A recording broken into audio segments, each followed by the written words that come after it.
Have you ever felt small? Not in physical size, but in significance?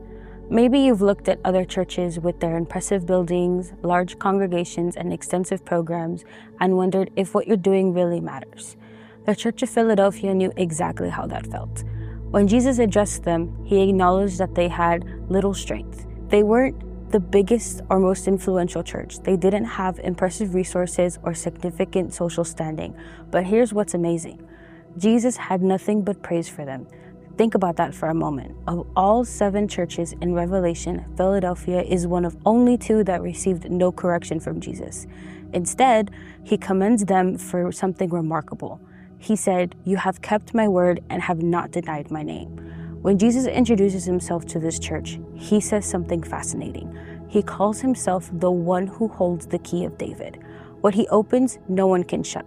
And what he shuts, no one else can open. Why is this significant? Because he's telling them that despite their apparent weakness, he himself is the one who controls the opportunities before them. He reminds them that their effectiveness doesn't depend on their strength, but on his. And look at what he promises them. "I have placed before you an open door that no one can shut." Despite their limited resources, despite their seeming insignificance, Jesus had given them opportunities that no human power can take away. Think about this. How often do we disqualify ourselves because we feel inadequate? How many times have we held back because we thought, we didn't have enough? Enough people, enough money, enough talent, enough influence? But the message to Philadelphia reminds us that Jesus doesn't need our strength. He just needs our faithfulness. It would have been so much easier for them to compromise. Rather, they chose to keep his word.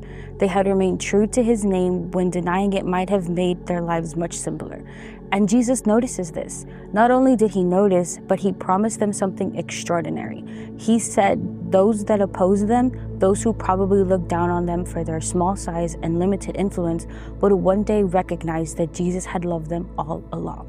This week, as you reflect on your own journey, ask yourself, where am I letting feelings of inadequacy hold me back from walking through doors God has opened? Am I staying faithful to God's word even when it's difficult?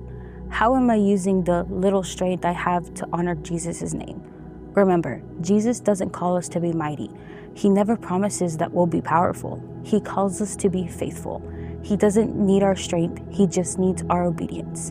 And when we offer him what little we have, we see that he can do more than we could ever imagine. The promise to Philadelphia ends with a beautiful image. Those who overcome will be made pillars in God's temple. Think about that.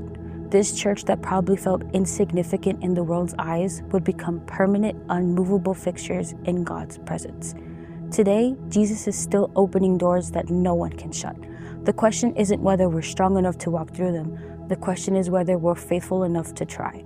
Are you ready to walk through your open door?